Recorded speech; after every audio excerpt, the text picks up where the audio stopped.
Exploring personality traits. Dive into the idioms. Hello, English learners. Today we're diving into a fascinating world of language, idioms. Specifically, we're going to explore idioms that help describe personality traits. Remember, idioms can be a bit tricky, but they are a powerful tool to make your English sound more fluent and natural.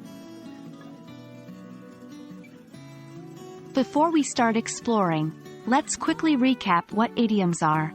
Idioms are expressions or phrases whose meanings can't be understood from the individual words used, but have a separate meaning of their own.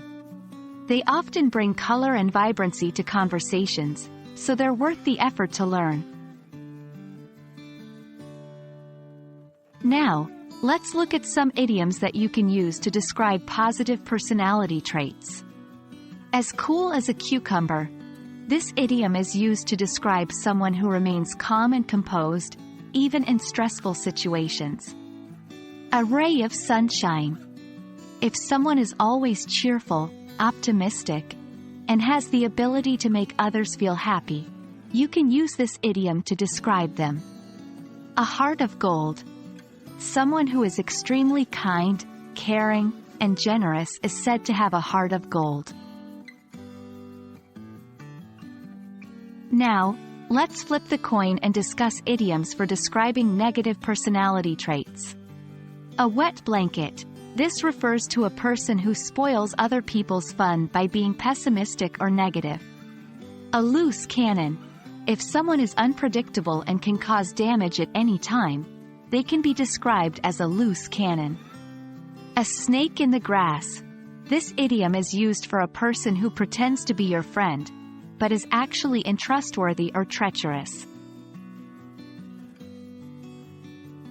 And lastly, let's check out some idioms for neutral traits that can be either positive or negative depending on the situation.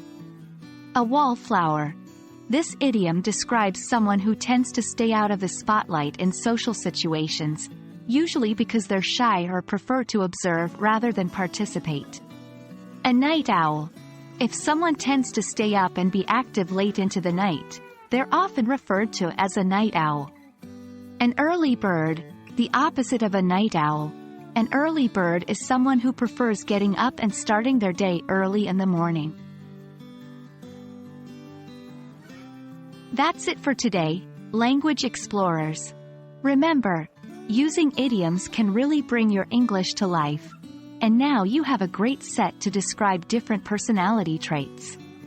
Try to incorporate them into your daily conversations and see the difference. Happy learning, and see you in the next video.